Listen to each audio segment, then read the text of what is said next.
The planet had no name anymore.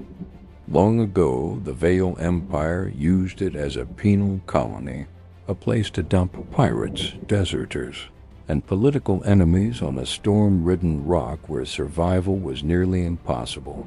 When the Empire collapsed, supply lines vanished, the wardens abandoned their posts, and ships stopped coming. The galaxy assumed the convicts simply died out. But they were wrong. A Confederacy survey drone returned shredded, as if something had torn it apart with claws. The fleet was sent to investigate. They expected ruins.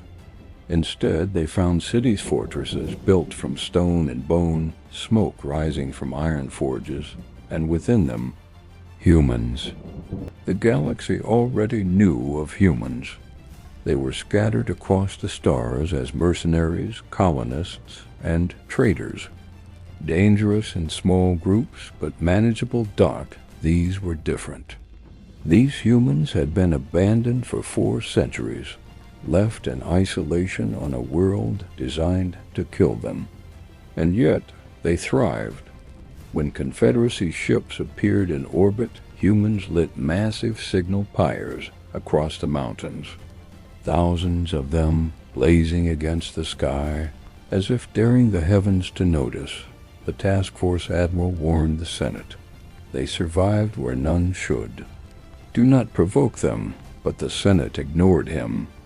Negotiators landed. The humans were polite. They had councils of scarred elders, leaders forged by endless clan wars. They offered trade iron, fuel, and medicines brewed from poisonous plants. But the Confederacy wanted more. They demanded compliance, regulation, control. One negotiator went too far, insisting that the humans disarm. The room fell silent. Then an elder leaned forward, his voice steady. "We were prisoners once. We will never be again." The talks ended there. The Senate ordered occupation. It should have been easy drop Marines, secure cities, and break resistance. The first troop carrier never landed. Arrows tipped with burning resin punctured its hull and set it ablaze. The second was destroyed by storm-forged ballistae hidden in the cliffs. The third managed to land, but the earth beneath it collapsed into tunnels. Humans swarmed upward like ants, dragging soldiers screaming into the dark. The admiral begged to withdraw. The Senate demanded escalation. The occupation had failed, and the galaxy was about to learn what happens when humans fight back. If you followed the story this far, then you're already one of us, one of the survivors. Stay with us? Subscribe now so you don't miss what comes next, because the fight was only just beginning. Weeks of brutal fighting followed. Every canyon became an ambush. Every street turned into a trap. The humans used the storms themselves as weapons. Lightning-charged winds fried circuits and blinded sensors. They scavenged fallen technology, adapted quickly, and struck harder each time. Captured soldiers were returned alive, but trembling. They reported trial by combat, interrogations not for cruelty, but for knowledge. The humans studied their enemies carefully. Once they understood how they thought, they adapted their tactics with frightening speed. The admiral defied the Senate. He gathered the fleet to burn the colony from orbit. But when they descended, the humans were ready. Signal pyres blazed across mountains and plains. Then the storm came, unnatural and guided. Ionized winds tore through navigation systems. Lightning crippled ships.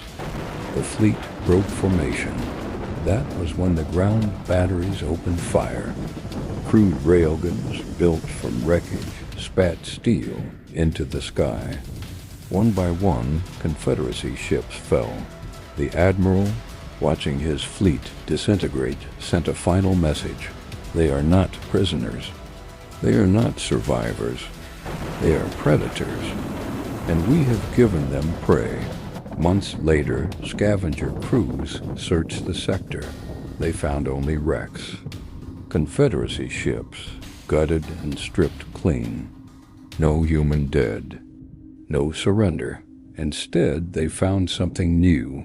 Crude but functional starships, rising from the storm planet. Engines glowing, built from metal and bone, already preparing to spread into the stars. The forgotten colony was no longer forgotten. It was awake, and across the galaxy, one truth spread in a whisper. Humans don't die in cages. They learn how to pick the lock. If you're still here, then you're one of the survivors, and survivors always return. Subscribe, and be ready for the next story, because this was only the beginning, and the predators had just learned how to hunt again.